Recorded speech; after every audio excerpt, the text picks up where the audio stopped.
வணக்கம் நண்பர்களே. Amazon fire stick order பண்ணியிருந்தேன். இன்றைக்கி வந்துருச்சு. ஹச்டி இது ஆக்சுவலி வந்து 3rd ஜெனரேஷன் நினைக்கிறேன், லேட்டஸ்ட்டு. ஓகே, இப்போது ஓப்பன் பண்ணியாச்சு ஆல்ரெடி. இதில் வந்து இந்த இடத்துல மேலே வந்து ஸ்டிக்கர் கொடுத்துருப்பாங்க. அந்த ஸ்டிக்கரில் இந்த இடத்துல வந்து ஒரு ஸ்டெப்பு மாதிரி கொடுத்துருப்பாங்க. அதை பிடிச்சி உரிச்சோம்னாலே வந்துடும். போட்டு நம்ம பேப்பர்லாம் ஃபிக்ஸு கட் பண்ண அந்த அவசியம்லாம் இல்லை. ஓப்பன் பண்ணிடலாம். ஆக்சுவலி ஓப்பன் பண்ணிட்டா உள்ளே என்னென்ன இருக்குதுன்னு பார்த்துக்குங்க. சார்ஜருக்கான கேபிள் நார்மல் பின் தான், சிடிப் கிடையாது, நார்மல் பின் தான் கொடுத்துருக்காங்க. ஸோ இது ரிமோட்டுக்கான பேட்ரி. இது எக்ஸ்ட்ரா கேபிள். அதாவது சிலருக்கு வந்து HDMI போர்ட்டை வந்து கனெக்ட் பண்ணும்போது இடைஞ்சலாக இருக்கும். சென்ட்ரலில் கனெக்ட் பண்ணுற மாதிரி இருக்கும், இல்லை சைடில் கனெக்ட் பண்ணுற மாதிரி இருக்கும், அவங்களுக்கு இடைஞ்சலாக இருக்கும். அந்த மாதிரி டயத்தில் வந்து நீங்கள் வந்து இந்த கேபிள், எக்ஸ்ட்ரா கேபிள் நீங்கள் வந்து பயன்படுத்திக்கலாம்.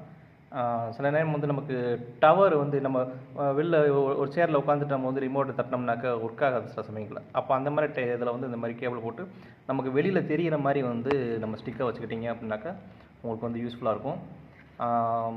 மஸ்ட்டு இதில் வந்து பவர் சப்ளை மஸ்ட்டு கொடுத்தாகணும். என்ன காரணம் அப்படின்னாக்க, ஆல்ரெடி பவர் சப்ளை இருக்க மாதிரி தான் முந்தியெல்லாம் இருக்குது. பட் வந்து இப்போது என்னன்னாக்க, நீங்கள் டைரெக்டாக வந்து டிவி ஆன் பண்ணோன்னே இது ஆன் ஆகாது. இங்கே ஒரு பவர் பட்டன் கொடுத்துருக்கான். இந்த பவர் பட்டனால் தான் வந்து நீங்கள் ஆன் பண்ணால் தான் இந்த ஸ்டிக்கு வந்து ஆன் ஆகும். அதனால் வந்து பேட்டரி போட்டு நீங்கள் வந்து ரிமோட்டை கண்ட்ரோலாக வச்சுக்கோங்க, சேஃபாக வச்சுக்கோங்க. இந்த ரிமோட் வந்து திரும்ப வாங்கணும் அப்படின்னாக்க 1000 ரூபாய்க்கு மேலே வரும்.